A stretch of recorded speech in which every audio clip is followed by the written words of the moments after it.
ಜೊತೆಗೆ ಸೇರ್ಕೊಂಡವರೇನೆ ಸಿಜೆಪಿ ಅಂದರೆ cockroach Janata party. ಈಗ ಸೋನಮ್ ವಾಂಗ್ಚುಕ್ ಅವರು ಹೋರಾಟದಿಂದ ಹಿಂದೆ ಸರಿದಿದ್ದಾರೆ. ತಮ್ಮ ಉಪವಾಸ ಸತ್ಯಾಗ್ರಹವನ್ನು ಅಂತ್ಯಗೊಳಿಸಿದ್ದಾರೆ. ಮಧ್ಯರಾತ್ರಿ ಪ್ರಧಾನಿ ನರೇಂದ್ರ ಮೋದಿ ಅವರು ಭರವಸೆ ಕೊಟ್ಟರು. ಈ ಹಿನ್ನೆಲೆಯಲ್ಲಿ 26 ದಿನಗಳ ಉಪವಾಸ ಸತ್ಯಾಗ್ರಹ ಇದೆಯಲ್ಲ, ಅದನ್ನ ಮುಗಿಸಿದ್ದಾರೆ ಸೋನಮ್. ಆಸ್ಪತ್ರೆಯಲ್ಲಿ ಸೋನಮ್ ವಾಂಗ್ಚುಕ್ ಭೇಟಿಯಾಗಿದ್ರು ಜೆ.ಪಿ. ನಡ್ಡಾ, ಜಿತೇಂದ್ರ ಸಿಂಗ್. ಜ್ಯೂಸನ್ನು ಕುಡಿಸುವ ಮೂಲಕ ಸೋನಮ್ ಉಪವಾಸ ಸತ್ಯಾಗ್ರಹ ಅಂತ್ಯವಾಗಿದೆ. ಬಟ್ ಈಗಿರುವಂತಹ ಪ್ರಶ್ನೆ, ಮುಂದಿನ ದಿನಗಳಲ್ಲಿ ಈ ವಿಚಾರ ಹೇಗೆ ಸಾಗುತ್ತೆ ಅನ್ನುವಂಥದ್ದು. Government is positive on not registering cases against those protesting peacefully at Jantar Mantar in Delhi and those participating in the march to the Parliament on July 20, 2026. The government has already assured threadbare discussions to find solutions to paper leaks and educational reforms for exams in the Parliament.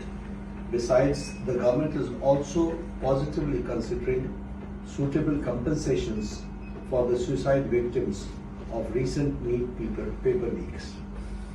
Government side, government is positive on not registering cases against those protesting peacefully at Jantar Mantar in Delhi and those participating in the march to the Parliament on July 20, 2026.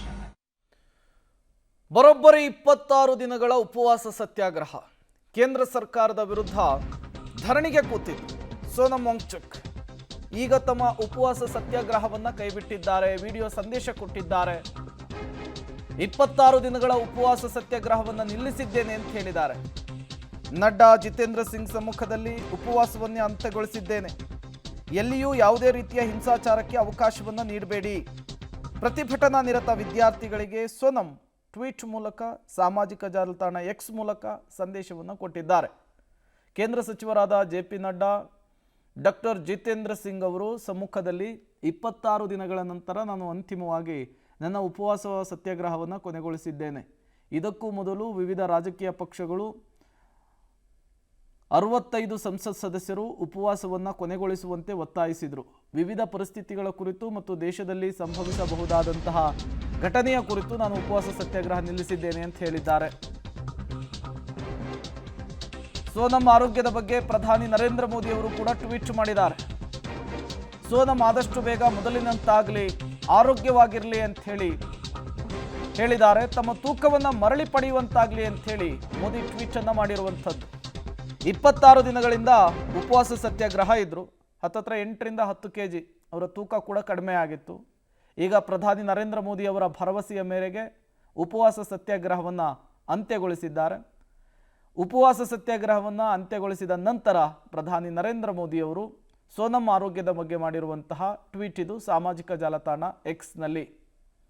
ಅವರ ಆರೋಗ್ಯದಲ್ಲಿ ಚೇತರಿಕೆ ಆಗಬೇಕು, ಮೊದಲಿನಂತಾಗಬೇಕು ಅಂಥೇಳಿ ಆಶಿಸಿದ್ದಾರೆ. Details ಕೊಡ್ತಾರೆ ಶಬೀರ್, ಸಂಪರ್ಕದಲ್ಲಿ join ಆಗಿದ್ದಾರೆ. ಶಬೀರ್, ಈ ನೀಟ್ ಅಕ್ರಮದ ವಿರುದ್ಧ ಮೊದಲು ಹೋರಾಟವನ್ನು ಶುರು ಮಾಡಿರುವಂಥದ್ದೇ ಸೋನಮ್ ವಾಂಗ್ಚುಕ್ ಅವರು. ಈಗ ಅವರೇನೆ ಈ ಹೋರಾಟದಿಂದ ಹಿಂದೆ ಸರಿದಿದ್ದಾರೆ. ಮುಂದೆ ಈ ಹೋರಾಟದ ಸ್ಥಿತಿಗತಿಗಳ ಬಗ್ಗೆ ಏನಾಗಬಹುದು ಅಂಥೇಳಿ, ಅಂದರೆ ಈಗ ಏನು ರಣಾಂಗಣವಾಗಿದೆ, ಪರಿಸ್ಥಿತಿ ಉಗ್ರ ಸ್ವರೂಪವನ್ನು ಪಡೆದುಕೊಂಡಿದೆ, ಅದೆಲ್ಲವೂ ಕೂಡ ತಣ್ಣಗಾಗಬಹುದಾ ಮೋದಿ ಕರೆಯ ನಂತರ, ಈಗ ವಾಂಗ್ಚುಕ್ ಅವರು ಹಿಂದೆ ಸರಿದ ನಂತರ? ನೋಡಿ, ಸದ್ಯಕ್ಕೆ ಸೋನಮ್ ವಾಂಗ್ಚುಕ್ ಅವರು ಉಪವಾಸ ಸತ್ಯಾಗ್ರಹವನ್ನು ಅಂತ್ಯ ಮಾಡಿದ್ದಾರೆ. ಆದರೆ ಪ್ರತಿಭಟನೆ ಇನ್ನೂ ಮುಂದುವರಿಯುವಂಥ ಸಾಧ್ಯತೆಗಳನ್ನು ನಾವು ನಿರೀಕ್ಷೆ ಮಾಡ್ಬೋದು. ನೋಡಿ, ಸೋನಮ್ ವಾಂಗ್ಚುಕ್ ಅವರು ಉಪವಾಸ ಸತ್ಯಾಗ್ರಹ ತೊರೆದ ಬಳಿಕ ಒಂದು ಕಡೆಗೆ ಸಿಜೆಪಿ, ಮತ್ತೊಂದು ಕಡೆಗೆ ಕಾಂಗ್ರೆಸ್ ಎಲ್ಲರೂ ಕೂಡ ಪ್ರತಿಕ್ರಿಯೆಯನ್ನು ಮಾಡ್ತಾ ಇದ್ದಾರೆ. ಮುಖ್ಯವಾಗಿ ಸಿಜೆಪಿ ಇಲ್ಲಿ ಬಹಳಷ್ಟು ಮಹತ್ವವನ್ನು ಪಡ್ಕೊಳ್ಳುತ್ತೆ. ಯಾಕೆಂದ್ರೆ ಈ ಪ್ರತಿಭಟನೆಯ ಕೇಂದ್ರ ಬಿಂದು ಸಿಜೆಪಿ ಆಗಿರುವಂಥದ್ದು. ಸಿಜೆಪಿ ಬಹಳ ಸ್ಪಷ್ಟವಾಗಿ ಹೇಳಿದೆ, ಸೋನಮ್ ವಾಂಗ್ಚುಕ್ ಅವರು ಈ ಒಂದು ಉಪವಾಸ ಸತ್ಯಾಗ್ರಹವನ್ನು ಕೈಬಿಟ್ಟಿರುವಂಥದ್ದು ನಮಗೆ ಖುಷಿ ತಂದಿದೆ. ಆದಾಗ್ಯೂ ಕೂಡ ಧರ್ಮೇಂದ್ರ ಪ್ರಧಾನ್ ಅವರ ರಾಜೀನಾಮೆಯನ್ನ ಕೊಡೋವರೆಗೂ ಕೂಡ ನಾವು ಪ್ರತಿಭಟನೆಯನ್ನು ಮುಂದುವರಿಸ್ತೇವೆ ಅನ್ನುವಂಥದ್ದನ್ನ ಬಹಳ ಸ್ಪಷ್ಟವಾಗಿ ಹೇಳಿದ್ದಾರೆ.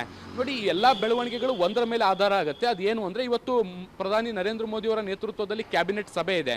ಈ ಕ್ಯಾಬಿನೆಟ್ ಸಭೆಯಲ್ಲಿ ತೆಗೆದುಕೊಳ್ಳಬಹುದಾದಂಥ ನಿರ್ಧಾರಗಳು ವಿದ್ಯಾರ್ಥಿಗಳಿಗೆ ಸಮಾಧಾನ ತಂದು ಕೊಟ್ಟರೆ ಬಹುಶಃ ಈ ಪ್ರತಿಭಟನೆಯ ತೀವ್ರತೆ, ಸ್ವರೂಪ ಕಡಿಮೆ ಆಗಬಹುದಾದಂಥ ಸಾಧ್ಯತೆಗಳಿದ್ದಾವೆ. ಇವತ್ತು ಖುದ್ದು ಸೋನಮ್ ವಾಂಗ್ಚುಕ್ ಅವರು ಕೂಡ ಹೇಳಿದ್ದಾರೆ, ಹಿಂಸಾತ್ಮಕ ಪ್ರತಿಭಟನೆ ಬೇಡ, ಶಾಂತಿಯುತವಾಗಿ ನಮ್ಮ ಬೇಡಿಕೆಗಳನ್ನು ಕೇಳೋಣ ಮಾಡೋಣ ಅನ್ನುವಂಥ ನಿಟ್ಟಿನಲ್ಲಿ ವಿದ್ಯಾರ್ಥಿಗಳಿಗೂ ಕೂಡ ಮನವರಿಕೆ ಮಾಡ್ಕೊಂಡಿದ್ದಾರೆ. ಸೊ ಹೀಗಾಗಿ ಈ ಕಳೆದ 2-3 ದಿನಗಳಿಂದ ಏನು ಅಗ್ರೆಸಿವ್ನೆಸ್ ಏನು ಕಾಣ್ತಾ ಇತ್ತು, ಬಹುಶಃ ಅದು ಸ್ವಲ್ಪ ತಣ್ಣಗಾಗಬಹುದಾದಂಥ ಸಾಧ್ಯತೆಗಳು ಕಾಣಿಸುತ್ತೆ. ಯಾಕೆಂದ್ರೆ ಕೇಂದ್ರ ಸರ್ಕಾರವು ಕೂಡ ಪರ್ಯಾಯವಾಗಿ ಒಂದಷ್ಟು ಕ್ರಮಗಳನ್ನು ತೆಗೆದುಕೊಳ್ತಾ ಇದೆ ರಾಜೀನಾಮೆ ಹೊರತಾಗಿ. ಸೊ ಹೀಗಾಗಿ ಅಧಿಕಾರಿಗಳನ್ನು ಬದಲಿಸೋದಾಗಿರ್ಬೋದು, ಅಥವಾ ಎಜುಕೇಷನ್ ಸಿಸ್ಟಮ್ನಲ್ಲಿ ಬದಲಾವಣೆ ತರ್ತೀನಿ ಅನ್ನುವಂಥದ್ದು, ಫಾಸ್ಟ್ ಟ್ರ್ಯಾಕ್ ಕೋರ್ಟ್ ರಚನೆ ಆಗಿರ್ಬೋದು, ಈ ರೀತಿಯಾದಂಥ ಪರ್ಯಾಯ ಕ್ರಮಗಳು ಒಂದಷ್ಟು ನಿರಾಳತೆಯನ್ನ, ಹೋರಾಟಕ್ಕೆ ಜಯವನ್ನು ಕೂಡ ತಂದು ಕೊಟ್ಟಂತಾಗಿರುವಂಥದ್ದು. ಆದಾಗ್ಯೂ ಕೂಡ ಪ್ರಧಾನವರ ರಾಜೀನಾಮೆಗೆ ಇನ್ನೂ ಕೂಡ ಡಿಮ್ಯಾಂಡ್ ಕಡಿಮೆ ಆಗಿಲ್ಲ. ಇವತ್ತು ಸಿಜೆಪಿ ಪಕ್ಷದಿಂದಲೂ ಕೂಡ ಸಭೆಗಳು ನಡೆಯುತ್ತೆ. ಆ ಸಭೆಯಲ್ಲಿ ಏನ್ ಮಾಡಬೇಕು ಅನ್ನುವಂಥದ್ರ ಬಗ್ಗೆ ನಿರ್ಧಾರಗಳನ್ನು ತೆಗೆದುಕೊಂಡು ಬಹುಶಃ ಮುಂದಿನ ನಿಲುವು ಏನು ಅನ್ನುವಂಥದ್ದನ್ನು ಸ್ಪಷ್ಟಪಡಿಸುವಂತ ಸಾಧ್ಯತೆಗಳಿದ್ದಾವೆ. ಈ ನಡುವೆ ಕಾಂಗ್ರೆಸ್ ಮತ್ತೆ ರಾಹುಲ್ ಗಾಂಧಿ ಅವರು ಕೂಡ ಪ್ರಧಾನ ರಾಜೀನಾಮೆ ಕೊಡಲೇಬೇಕು ಅನ್ನುವಂಥ ಒತ್ತಾಯವನ್ನು ಮುಂದುವರಿಸಿದ್ದಾವೆ. ಇದೇ ವಿಚಾರಕ್ಕೆ ಸಂಬಂಧಪಟ್ಟಂತೆ ಸಂಸತ್ನಲ್ಲೂ ಕೂಡ ಇವತ್ತು ಗದ್ದಲ ಏರ್ಪಡುವಂತ ಸಾಧ್ಯತೆಗಳು ಕೂಡ ಇದ್ದಾವೆ. ಪ್ರೇಮ್. ಓಕೆ ಶಬೀರ್, ಹಾಗೆ ಸಂಪರ್ಕದಲ್ಲಿರಿ, ಮತ್ತಷ್ಟು ಡೀಟೇಲ್ಸನ್ನು ನಿಮ್ಮಿಂದ ಪಡಿತಾ ಹೋಗ್ತೀವಿ. ಒಟ್ಟಾರೆಯಾಗಿ ಈಗ ಎಲ್ಲರ ಕುತೂಹಲ ನೆಟ್ಟಿರುವಂತಹದ್ದು ಮೋದಿ ಕ್ಯಾಬಿನೆಟ್ ಮೀಟಿಂಗ್ನತ್ತ. ಅಲ್ಲಿ ಯಾವ ರೀತಿಯ ನಿರ್ಧಾರವನ್ನು ತೆಗೆದುಕೊಳ್ತಾರೆ, ನಿರ್ಣಯವನ್ನು ತೆಗೆದುಕೊಳ್ತಾರೆ ಅನ್ನೋದರ ಆಧಾರದ ಮೇಲೆ ಮುಂದಿನ ಹೋರಾಟದ ರೂಪುರೇಷೆ ನಿಂತಿದೆ ಅನ್ನೋದು ಗೊತ್ತಾಗ್ತಾ ಇದೆ.